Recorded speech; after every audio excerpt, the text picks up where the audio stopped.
Well, good morning everybody, and once again I am going to be working on my trailer. So for those of you who don't know, I wanted to fabricate a motorcycle trailer that would take big heavy bikes, just one. I can load and unload on my own and would be able to take all the rigours of farm life, etc, etc. And this is the start. Right guys, so you'll be able to hear a tractor in the background. Sorry, this is a working farm. I can not a lot I can do about that. It'll be coming and going. So what are you looking at? So again, for those of you who don't know, one of the things I needed to do to the trailer was weld this big box on the front of it. This is fabricated out of 4mm sheet plate all round, apart from the back, funnily enough. And why have you made something so heavy, Mark? I hear you say. Well, it's quite simple. There's two holes on the top there. On those two holes will be bolted a winch. And the idea is that I can use the winch to pull the heaviest of bikes up onto this trailer whilst I'm sat on it, so I can guide the thing into the wheel and, you know, support it and keep it all stable. So the reason this box is made so heavy is because it's got to take all the stresses and strains of pulling the bike up. The other thing is, I'm going to keep a battery in here, I'm going to keep the winch in here, I'm going to keep strops in here. I want it fairly secure, so it'll have a lift out 4mm plate with a 5-lever lock on the top. So, you know, it should be absolutely secure. So that's been done for a while, but I tidied it up a little bit and I've stuck some paint on it. Oh, excuse me. Now the paint we're using here is a light grey epoxy paint. And what that means is incredibly tough, and it's also very, very waterproof. In fact, it's designed for shipping. You know, it's the sort of thing you'd paint your ship with, your steel-bodied ship, so it'll go over slightly rusty metal, although I have sanded all this down and cleaned it up. But it is, as I say, really, really tough. I was thinking, because I'm going to have a shelf in the box, I might make that out of wood, because the battery will go underneath it and that will save condensation, I hope. I will also, because I've got it here, put some stick-on insulation, again, to just try and cut down on condensation. And I will put a water drain in the bottom. So that's the box end of things. So let's go, have a little walk, and let me show you what we're doing down here. So, this is the start of the ramp. I picked up the steel yesterday, started to get things welded up.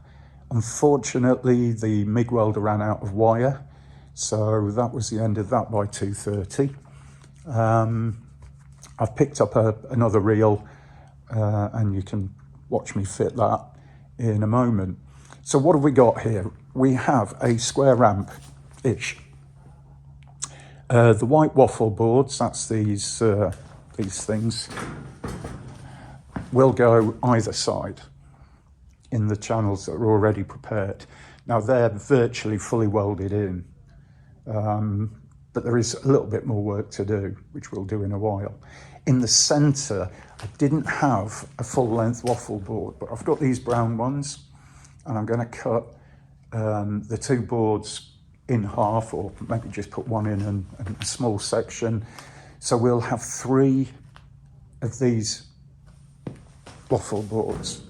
Okay, and the idea is bike goes up there, my feet go here, and what I'm going to do is in between, because as you can see that's a foot trap, I'm going to, let me just grab this, cut some of these pieces of angle and weld them in as you go down. Give some additional grip, and it will also help brace everything square and keep it nice. Now these waffle boards are made out of glass reinforced plastic or glass fibre.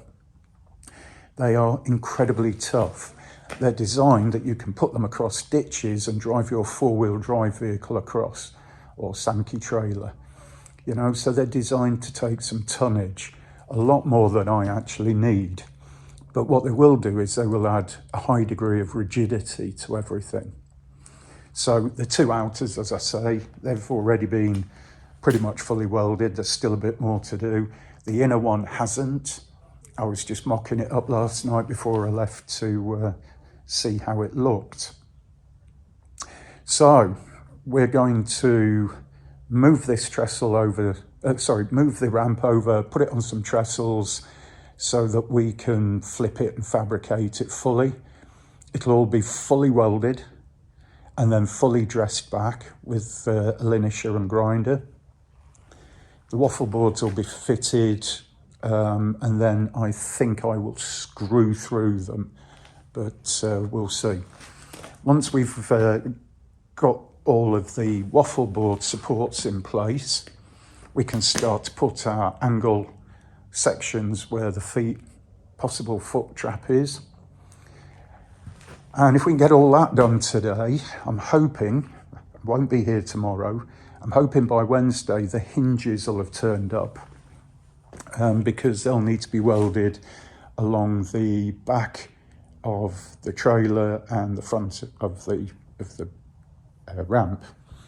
And that's literally a 50mm by I think 20 iron block with a big hole in it, and we'll put a 19mm rod all the way through from one side to the other. And if I remember rightly, I've ordered 8 hinge pieces. You need 2 to make a complete hinge.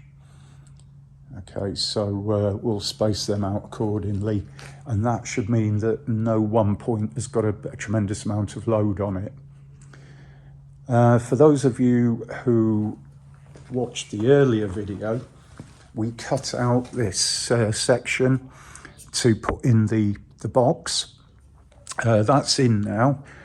There's a little bit more welding underneath, and I will fully seam weld that sheet on. I was talking with Brian, and he reckons it would just really help to do so, and he's a better welder than I am, so I listened to him. So yeah, that's gone in now. That's pretty much welded up. You can see I've also capped the ends of that box section off here with these plates. A, to stop water getting in.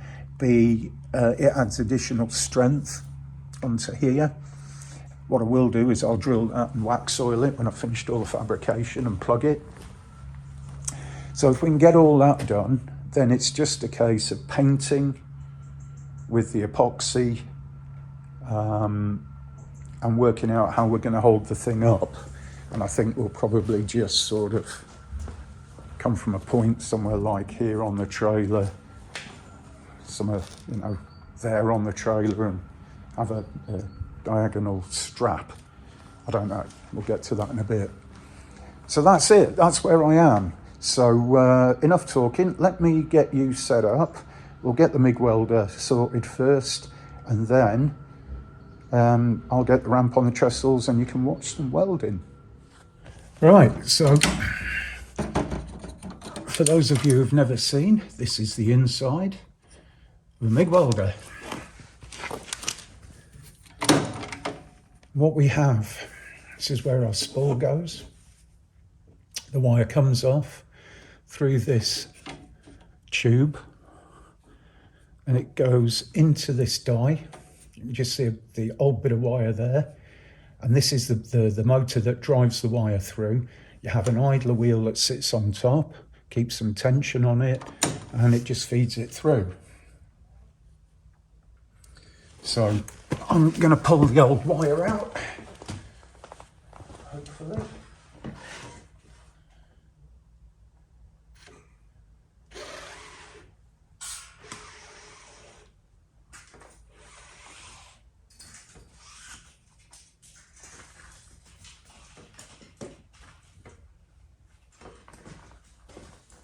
Now, though you can't see this, the next thing I'm going to do is I'm going to lay the torch out in a straight line, because we're going to feed wire back through, and we want that to be as smooth as possible.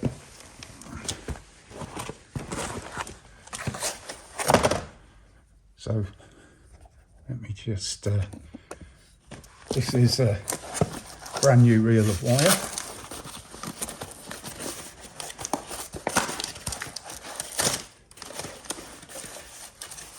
I don't actually know how much is on one of these reels. This is a 5 kg reel, so they measure it by weight, not by length.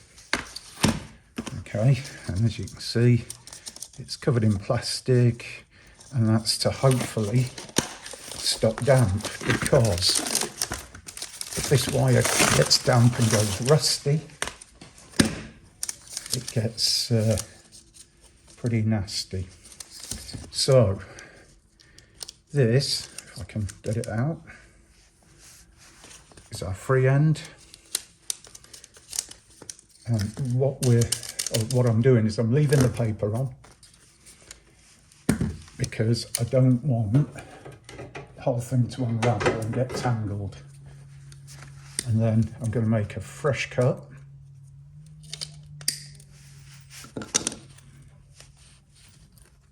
Always try and pick up the little bits that are left, because we have dogs running through here. And then some of you might think this is very funny, because it's quite a fine thing. But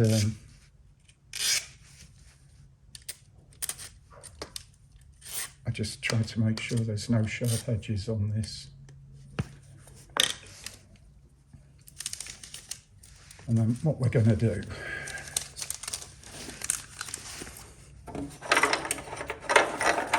get all these bits out.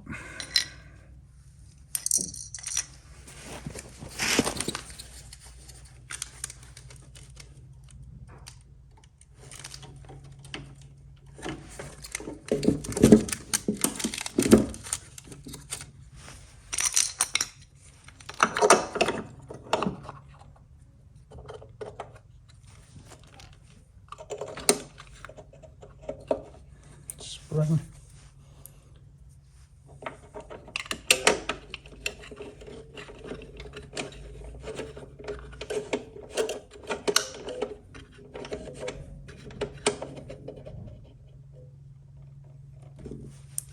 Alright, so I'm just, I don't know if you can see, let me get you in a little bit closer here. So we've got our wire in, it's over our drive. And then I'm going to encourage it into the torch. And then I'm going to lock off the idler.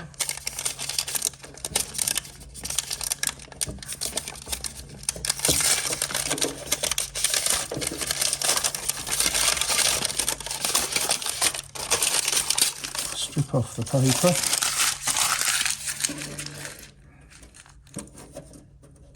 Move that little bit I had. Now I should be able to start the welder up.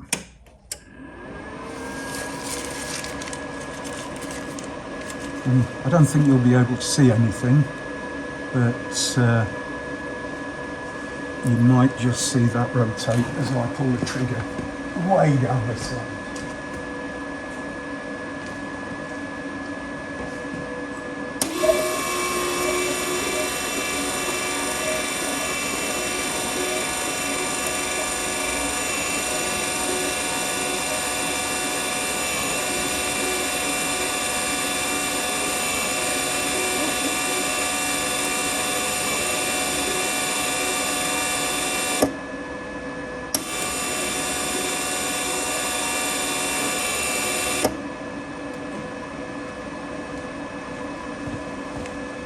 Right, that's come out the other end, so let's go and have a look at that. Now, I haven't turned on the gas because I don't want to be wasting gas. It is CO2, not very good for the environment.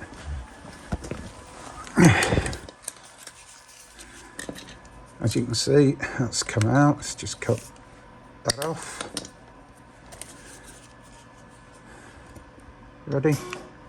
There you go.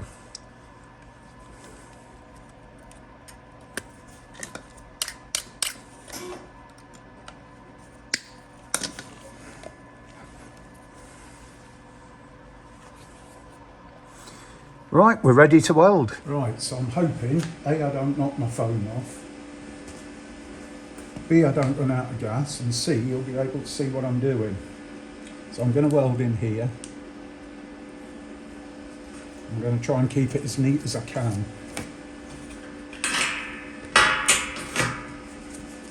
And I think I've got my welder set up on it. Let's have a look. I know what I've done.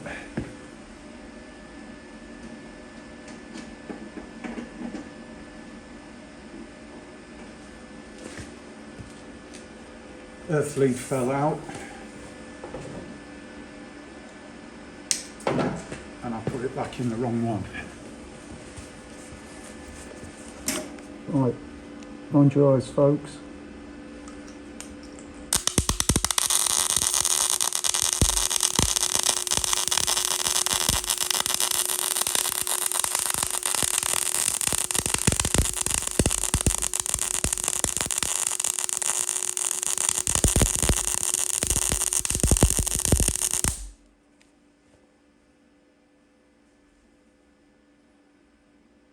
Not the best weld, but not the worst. I like a lot of this sort of thing. I'd rather put too much weld on, grind back, have something that's really substantial.